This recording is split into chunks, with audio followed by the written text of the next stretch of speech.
The woman Jonah Mercer hired to cook and watch his boy had been on the homestead less than 10 minutes when she put one gloved hand against a stock shed post and said, "This is going to fail under snow." Jonah looked at the beam above her, then back at Hannah Vale. It has held 6 winters. Then it has used up 6 winters of luck. She had arrived for $6 a month. By January, whether Jonah still had a farm would depend on whether he learned to listen to the woman he thought he had hired for the kitchen. It was October of 1885 in Wyoming Territory, in a shallow basin east of the mountains where the wind had room to gather speed before it struck a house. Jonah Mercer was 39, widowed 2 years, and trying to raise a 6-year-old boy named Silas without admitting how badly he was doing at the parts of fatherhood that happened indoors. He could mend harness, set fence posts, shoe a quiet horse, bring a wagon down a washed road, and tell by smell when a snowstorm was moving in from the west. He could not keep a child from outgrowing his shirts. He forgot when flour was low until the sack was almost empty. He had stopped noticing whether supper happened at a table or over the stove. Silas noticed all of it. The boy rarely complained. That made things worse. Jonah had found Hannah through a notice left at the Laramie stage office by a boarding house owner who was closing for the winter. Hannah had managed that place for 3 years. She cooked, kept accounts, ordered stores, patched linens, settled arguments between men who had been drinking, and once, according to her former employer, kept 23 boarders fed for 4 days after a snowstorm stopped the supply wagons. Jonah wrote asking whether she would take a winter position on a homestead 18 miles from the nearest proper town. Her answer came back on one sheet of paper. She would work from October through the end of March. She wanted $6 a month, room and board, and 1 afternoon to herself whenever the weather allowed it. She would cook, keep the house in order, mind Silas while Jonah was away, and keep household accounts if he wished. At the bottom she had added one sentence: "I am accepting employment, not an offer of courtship." Jonah had read that line twice and been mildly offended by the idea that she thought he might confuse the two. Then he had remembered 3 neighbors who had already told him that a widower with a child ought to find a woman before winter. He wrote back that her condition suited him exactly. When the stage left her at Cedar Crossing, she carried 1 trunk, 1 carpet valise, and a small black ledger under her arm. Jonah had brought Silas in the wagon. Hannah climbed down without waiting for anyone to lift her. She was around 30, with a practical traveling coat, a plain hat pinned against the wind, and the calm expression of a person who expected facts to be more useful than impressions. She looked at Jonah. "Mr. Mercer?" "Yes, Hannah Vale." Then she looked at Silas. "And you must be the one I actually have to impress." Silas studied her for several seconds. "Can you make biscuits?" "I can. Good ones." I would not have taken the job otherwise. That was enough for him. The ride to the homestead took most of the afternoon. Jonah explained the place as they went. 160 acres filed under his claim, though only a fraction was broken for planting. A milk cow, 2 freight horses, chickens, a patch of potatoes and onions already in the root cellar, hay stacked behind the lower fence, a small frame house and a stock shed he had built with his brother before his brother moved west. Hannah asked how much flour was stored. Jonah guessed. She asked how much lamp oil. He guessed again. She asked how long he expected to be away on freight work once winter closed in. "Not much after December." "How much before December?" He glanced at her. "Enough to pay for seed and taxes." She nodded and opened the black ledger. Jonah stared. "What are you writing?" "What I need to stop asking you twice." Silas laughed so suddenly that Jonah looked back at him. It was the first thing Hannah had done that Jonah liked without reservation. At the homestead she walked through the house once, then the root cellar, then the yard. She did not criticize the dust, the crooked curtains, or the pile of mending on a chair. She stopped at the stock shed. A vertical post near the front had split along the grain. The crack was not wide, but it had traveled farther than Jonah remembered. Hannah pressed it with her thumb. "This is going to fail under snow." That was when Jonah told her it had held 6 winters. And that was when she told him 6 winters of luck might already be spent. He said he would brace it before the heavy weather came. He meant it.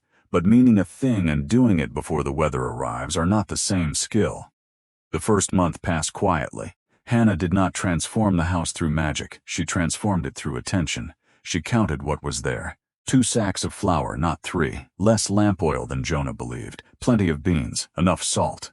More dried apples than anyone had remembered because a jar had been pushed behind the crockery. 1 blanket that needed repair before real cold. Silas owned boots that fit him and a coat that did not. She made lists, but she did not make speeches. At breakfast, she put food on the table and sat down to eat. Jonah continued standing at the stove for 3 mornings. On the 4th morning, Silas said, "Miss Vale says food does not run away if you sit near it." Hannah kept her eyes on her coffee. Jonah sat. That became the arrangement. Silas followed Hannah everywhere for the first week, then pretended he did not. She gave him jobs that were real enough to matter and small enough to finish. He counted eggs, he sorted kindling by length. He learned to mark flour and oats in her ledger with straight little tally lines. He did not want reading lessons. His mother had taught him letters before she died, and whenever Jonah tried to continue, the boy shut down. Hannah did not call anything a lesson. She wrote numbers beside sacks, jars, and feed bins because she needed them. Then she asked Silas to tell her which mark meant 4 and which meant 7. A week later, he was sounding out the labels she wrote for the pantry. Jonah noticed. He did not say anything.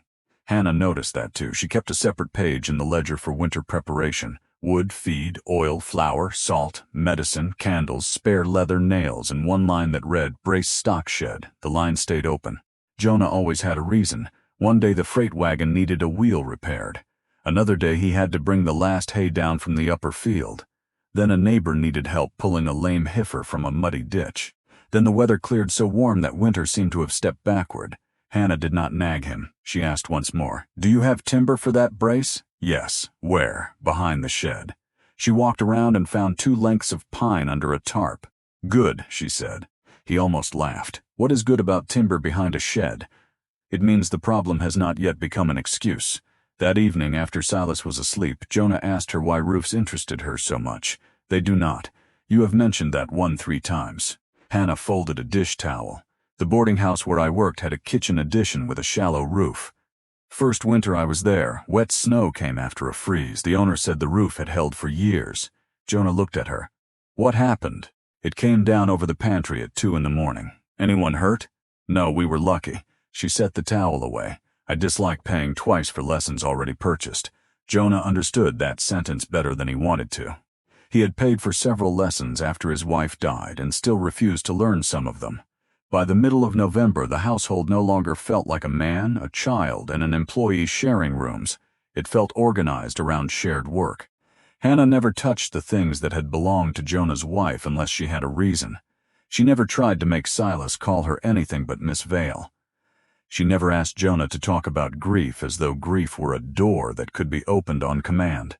She simply noticed when the boy went quiet after dark. On windy nights, Silas sometimes appeared in the kitchen after bedtime and sat near the stove without speaking. Hannah would keep working. She might peel an apple or mend a sock or enter numbers in the ledger. After a while she would ask, "Ready?"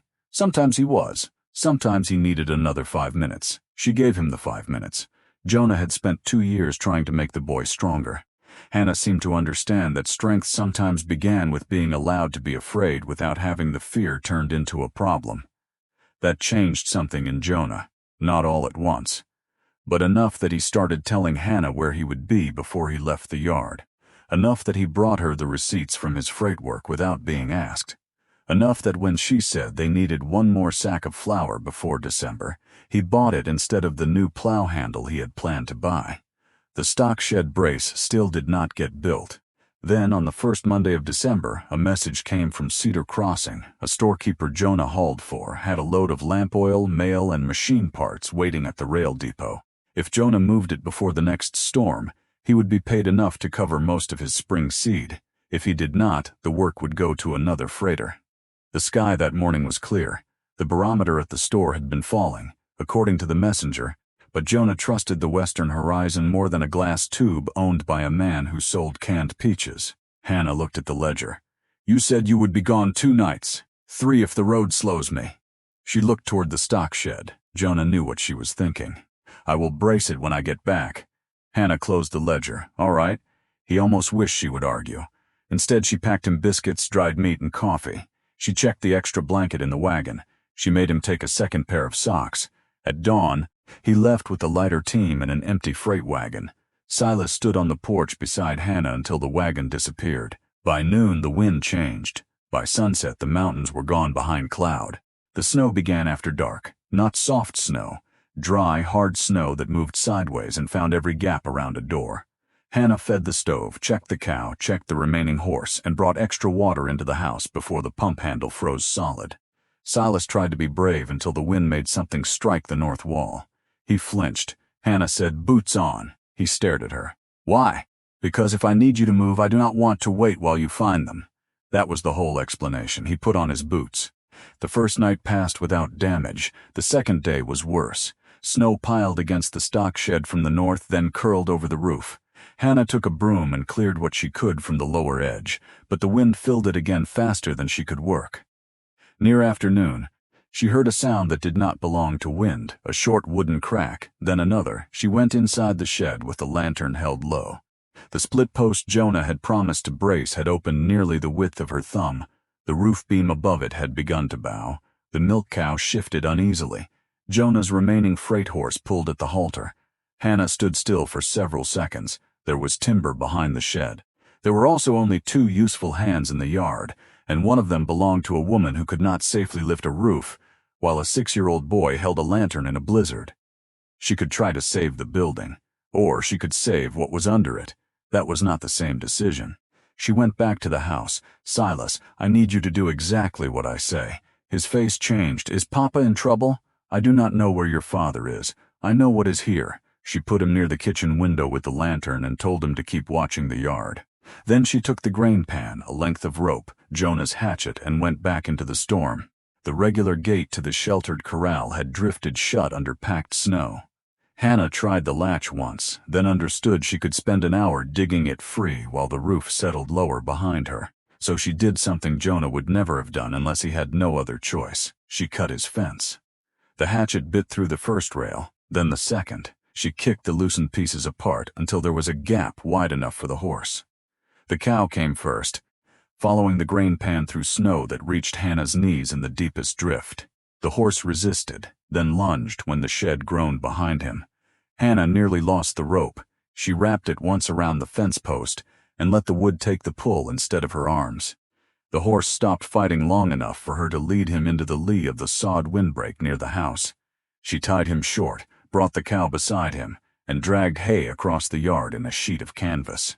She had just reached the porch when the stock shed gave way. Silas screamed. Hannah pulled him against her before the sound had finished. For several seconds neither of them moved. Then Silas said into her coat, "Papa's going to be mad."